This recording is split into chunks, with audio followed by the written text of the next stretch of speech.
Rick Morrison sits in a minimalist Copenhagen apartment overlooking the harbor. Snow falls outside floor-to-ceiling windows. The flat is beautiful. Scandinavian furniture, clean lines, everything the design magazines promised. He's alone with a cup of coffee, staring at his phone showing a group text from back home. His face carries something complex. Not sadness, not happiness. Something in between. He got the life upgrade everyone dreams about. He just didn't realize how quiet it would be. If you're drawn to decisions that don't have easy answers, subscribe now. These stories go deeper than simple success. Rick Morrison didn't grow up wanting to leave Austin. He grew up wanting to belong there. For 22 years, Austin was more than a city. It was Sunday mornings at his parent house on Westlake Drive, the smell of his mother's migas, his father's terrible jokes about the Longhorns, his sister Amanda bringing her kids over. The grandkids knew which drawer held the good candy. Everyone had a seat at the table. It was Tuesday night basketball at the YMCA with the same group since 2008. Jake, Marcus, David, and Trevor. They weren't just teammates. They were the people who knew Rick lost his job in 2012, who threw him a surprise party when he got promoted in 2016, who showed up when his dog died without him having to ask. It was his neighborhood off South Congress. The guy at Mozart's Coffee who had his order ready when Rick walked in the door. The regular booth at Garrow's Taco Bar where he'd meet clients. The trail around Lady Bird Lake where he'd run every Saturday morning, nodding at the same faces year after year. Rick worked as a project manager for a mid-sized construction firm. $78,000 a year. Stable. Respected. Not exciting, but reliable. He'd been there 11 years. They knew him. He knew them. He was his nephew's godfather. He coached Little League on Thursdays. He was the guy people called when they needed help moving furniture or advice on buying a truck. Austin wasn't just where Rick lived. It was where Rick made sense. His mortgage was $2,100 a month for a modest 3-bedroom in a decent neighborhood. Property taxes climbed every year. Traffic got worse. The city was changing. Everyone said so at neighborhood meetings. But it was home.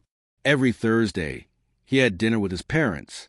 Every second Saturday, he'd drive to San Marcos to see his sister's family. Every October, the same group went camping at Pedernales Falls. He dated Sarah Chun for 3 years. They weren't engaged, but they weren't casual either. She taught 4th grade. Her parents lived 10 minutes away. On weekends, they'd go to the farmer's market at the Triangle, grab brunch, spend Sunday afternoons at her place. Rick wasn't living some extraordinary life, but he was deeply embedded in an ecosystem of people who knew him, really knew him, and whom he knew back. Then the numbers stopped making sense. By 2022, Rick's $78,000 salary was being devoured by Austin's cost of living. His rent increased to $2,800, then $3,000. His landlord gave him notice, selling to a developer. The rental market had gone insane. To stay in his neighborhood, he'd need to pay $4,500 a month. To buy a comparable house, he'd need $550,000. He ran the spreadsheets late at night. Every scenario looked worse. His company offered him a raise to $85,000. It wasn't enough to keep up. Meanwhile, half his job could be done remotely now. The construction industry was consolidating. The Austin office was downsizing. They offered him a choice. Take a transfer to Dallas, accept a pay cut and stay on as a remote contractor, or accept a severance package. Around the same time, Rick's college roommate, now living in Copenhagen, kept sending him articles. Denmark's healthcare, work-life balance, the tech sector hiring American project managers for European expansion roles. The salaries converted to dollars were $90,000 to $120,000, with 4 weeks mandatory vacation, free healthcare, and housing costs that were high, but not Austin high. Rick started researching. He found a position managing international construction projects for a renewable energy firm. They wanted someone with his exact experience. The salary was $108,000 equivalent. The apartment they'd help him secure in Copenhagen cost €2,000 a month. Expensive, but less than Austin. And it came with benefits that would cost him another $1,000 a month in Texas. He showed Sarah the numbers. "You'd double your savings rate," she said, "and you'd actually have health care. But I'd be 6,000 miles away," Rick said. "I know." They sat with that reality for weeks. He told his parents over Sunday dinner. His mother's face went carefully neutral. His father said, "That's a hell of an opportunity, son." "But," Rick asked, "but you're our only son," his father said quietly, "and we're not getting younger." His sister Amanda was more practical. "Rick, you have to do this. You're 42. If you don't go now, you'll regret it when you're 60 and broke." His Tuesday basketball group had mixed reactions. Jake said he was crazy to leave. Marcus said he was crazy not to go. Trevor just asked when the going-away party was. Sarah was the hardest conversation. "I could come visit," she said. "You hate flying, and you can't just leave your teaching job for weeks at a time." "So this is it?" "I don't know," Rick said. "I don't want it to be." But they both knew. Long distance across an ocean wasn't realistic. Not at 42 and 39. Not with the lives they'd built. Rick accepted the job in June 2023. He'd leave in September. The goodbye tour started in July. Rick's mother cried when he told them the final date. Not dramatic sobs, just quiet tears she tried to hide while clearing the dinner table. His father gripped his shoulder and said, "You'll do great things, Rick." "Dad, I'm just taking a job." "Doesn't matter. You're doing something brave." But Rick could see the weight in his father's eyes. He was their only son. They were 68 and 70. How many more Sunday dinners would there be? His sister Amanda threw him a going-away barbecue. The backyard was full of people he'd known for decades. His nephews, ages 7 and 9, didn't really understand why Uncle Rick was leaving. "Will you be back for Christmas?" the older one asked. "I'll try, buddy." "You promise?" Rick couldn't promise. International flights during holidays were expensive. His new job wouldn't give him enough vacation time to fly back frequently. The Tuesday basketball group played one last game. Afterward, they sat in the parking lot drinking beer from a cooler in Jake's truck bed. "You're really doing this," Marcus said. "I'm really doing this." "Copenhagen's going to be cold as hell," Jake said. "Yeah. You'll hate it and come back in 6 months," Trevor joked. But nobody laughed. Rick broke up with Sarah in early August. They tried to convince themselves they could make long-distance work, but the conversation kept circling back to the same reality. She had a life in Austin. He was building one 6,000 miles away. "I don't want to hold you back," she said. "You're not." "I kind of am. And you're holding me back from meeting someone who's actually here." It was one of those breakups where nobody did anything wrong. The math just didn't work. Rick's last day at work was a Friday. They gave him a plaque. People signed a card. His boss told him the door was always open if he ever came back. On his last Sunday in Austin, his parents' house was full. Extended family. Old friends. People who'd shaped his entire adult life. His mother made all his favorite foods. They took pictures. Everyone promised a visit. Rick stood in his childhood bedroom one last time, looking at old high school photos, ribbons from track meets, a signed baseball from a Rangers game his father took him to when he was 12. He'd lived in Austin for 42 years. Every major memory he had was within a 50-mile radius. His flight was September 15th. The apartment in Copenhagen was objectively better than anything Rick had in Austin. 9th floor overlooking Nyhavn Canal. Floor-to-ceiling windows. Heated floors. A kitchen with appliances that looked like they belonged in a museum of modern design. 2 bedrooms, one he'd use as an office. Completely furnished by the company. His first week was a blur of logistics. Registering with the municipality. Getting a CPR number. Opening a Danish bank account. Learning the bus routes. Figuring out which grocery store was closest. The office was sleek. Open floor plan. Everyone spoke perfect English. His colleagues were friendly, professional, welcoming. They took him to lunch. They answered his questions about how things worked. They invited him to Friday afternoon drinks. Everything functioned beautifully. The health care card arrived in the mail. He registered with a local doctor. No premiums. No deductibles. He went for a checkup, just because he could. His first paycheck hit his account. After taxes, it was still significantly more than he'd been making in Austin. He set up automatic transfers to savings. For the first time in years, he felt financially stable. Copenhagen was beautiful. The architecture, the bike lanes, the efficiency of public transit, the cleanliness, the parks. He'd walk through Tivoli Gardens on weekends, amazed that he lived here now. But on Saturday morning, he woke up with nothing to do and nobody to call. He'd try to text the basketball group, but they were 6 hours behind. By the time he thought to reach out, they were asleep. By the time they were awake, he was at work. He went to the grocery store, and nobody knew him. The cashier was polite, professional, distant. He found a coffee shop he liked. Ordered the same thing every time. After 3 weeks, the barista still didn't recognize him. He joined a gym. People were friendly, but kept to themselves. Nobody lingered to chat. His first Thanksgiving in Copenhagen, he ate Thai takeout alone in his apartment, watching an NFL game stream on his laptop at midnight local time. He FaceTimed his family on holidays. His mother asked how he was eating. His father asked about work. His nephews waved at the screen, but got bored after 2 minutes. The connection lagged. The conversation felt forced. Rick's calendar had work meetings, but no Tuesday basketball, no Sunday dinners, no random text that said, "Hey, want to grab a beer?"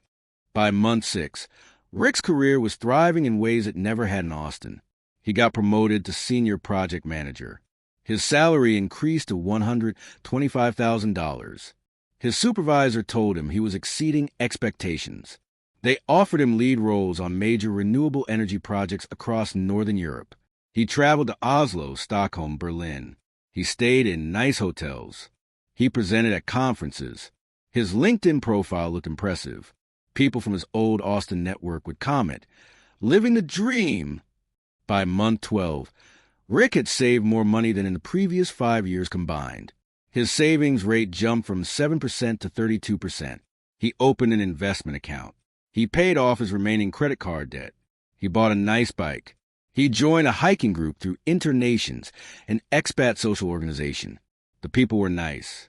They had interesting jobs. They'd meet every other Sunday, hike through Danish forests, grab lunch afterward. But they were all in the same situation. Transplants, temporary residents, people passing through. Nobody had roots. The conversations were pleasant but surface level. Nobody knew Rick's full story. Nobody knew him before Copenhagen. He tried dating, met a few women through apps. They were smart, accomplished, interesting. But there was always a barrier. Either they were Danish and he was an outsider to their existing social world, or they were expats who'd be in Copenhagen for 2 more years before moving to Singapore or London. Nothing stuck. Meanwhile, his Austin group chat kept buzzing with life he wasn't part of. Jake's daughter's graduation, Marcus buying a house, Trevor's new girlfriend, plans for the annual camping trip Rick couldn't attend. He'd join video calls from across the ocean, watching them laugh at jokes referencing things that happened when he wasn't there. Slowly, he'd type less. They'd message less. His sister texted him photos of his nephew's school events, basketball games, science fairs, birthday parties. He'd see them happening in real time 6,000 miles away. When his father had a minor health scare, Rick found out 2 days later. By then, it was resolved. "We didn't want to worry you when there was nothing you could do," his mother said. Rick flew home for Christmas in year 2. It was wonderful and strange. Everyone was genuinely happy to see him, but things had shifted. Inside jokes he didn't get.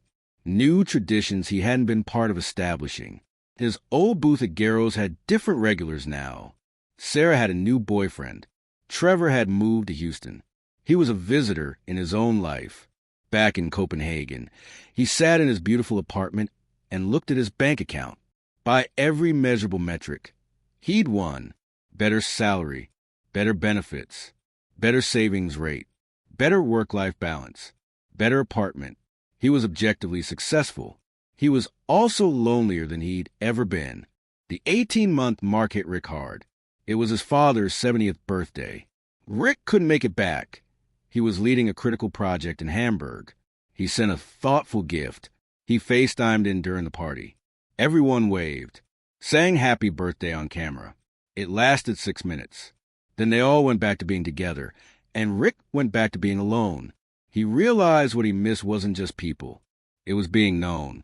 In Austin, he'd walk into Mozart's Coffee, and the barista would start making his order when he walked through the door. In Copenhagen, he'd been going to the same coffee shop for 18 months and still had to explain what he wanted every time. In Austin, people knew his history. They knew he'd had a rough breakup in 2015. They knew his dog died in 2019. They knew he hated cilantro and loved breakfast tacos. In Copenhagen, he was just the American guy from the renewable energy company. He missed cultural shorthand.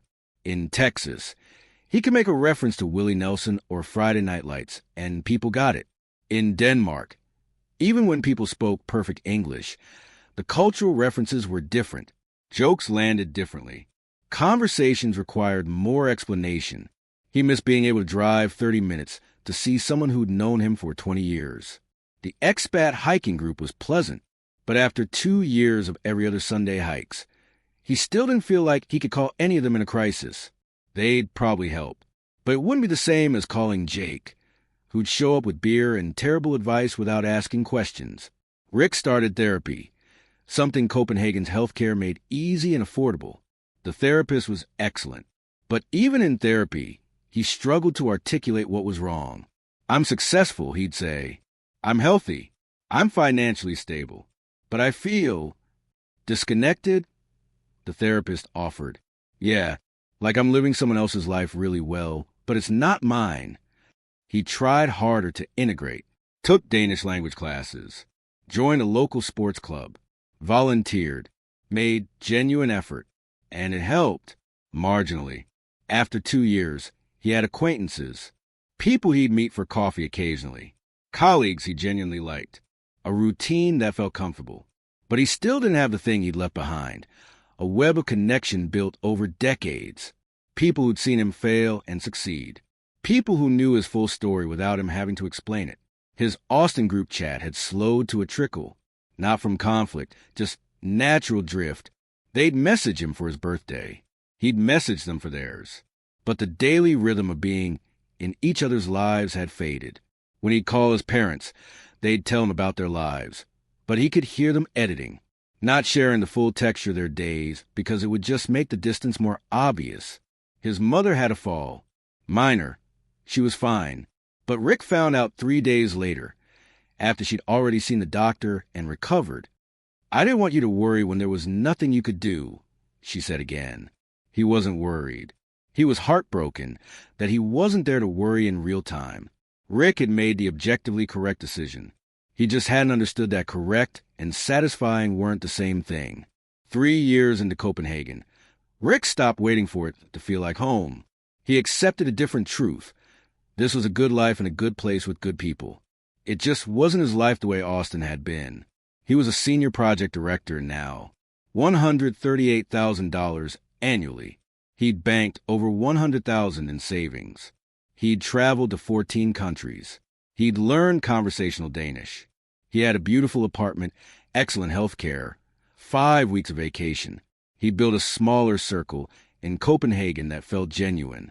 His colleague Henrik became an actual friend, someone he'd grab a beer with and talk about more than work. His hiking group had a core of 5 people he genuinely enjoyed. He'd started dating a Swedish woman named Ingrid who understood the expat experience because she was one too. Every Sunday morning, he'd FaceTime his parents. It was scheduled now, routine. They'd talk for 20 minutes. It wasn't Sunday dinner, but it was something. He flew home once a year, sometimes twice. The visits were wonderful, but they were visits. He'd sleep in his childhood bedroom, now converted to his mother's craft room. He'd see his nephews, now 11 and 13, who were growing up in stories he wasn't part of. He'd have one big night out with whoever from the old Tuesday basketball group, still lived in Austin. They'd catch up, laugh, reminisce, make vague promises to stay in closer touch. And then he'd fly back to Copenhagen and life would resume its separate rhythms. Rick joined a local volunteer organization, teaching English to refugees. It gave him purpose beyond work. He found a Texas barbecue pop-up restaurant run by an expat from Houston. It wasn't the same, but it was something. He accepted two kinds of loneliness, being alone, which he could manage, and being unknown, which he couldn't fix.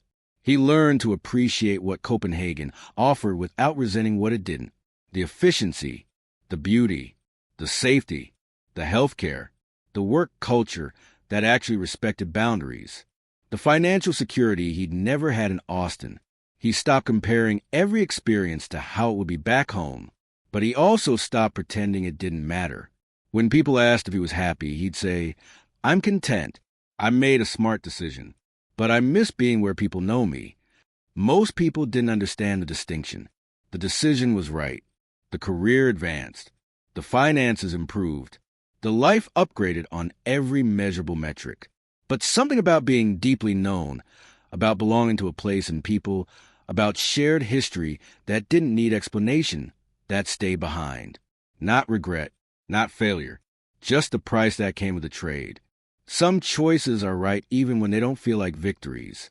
Rick Morrison made the decision that made sense for his career, for his money, for his future security, for his quality of life on paper. But sense and satisfaction aren't always the same thing. The hardest part wasn't making the leap. It wasn't even the transition. It was learning to live with what came after. He's not sorry he left Austin. The math really didn't work. The opportunity really was too good to pass up. Staying would have meant financial stress, career stagnation, fewer options. But he also knows with quiet certainty that he left something behind that he'll never fully replace. Not better or worse, just different, permanent. Some decisions don't have happy endings. They have honest ones. Rick sits in his Copenhagen apartment 3 years later. Successful, stable, secure, and alone in a way he never was in Austin. Both things are true. He made the right choice. He just didn't know how lonely it would feel. Not every bold decision leads to celebration. Some lead to quiet compromise. If these nuanced stories speak to you, subscribe and share with someone navigating their own complicated choice.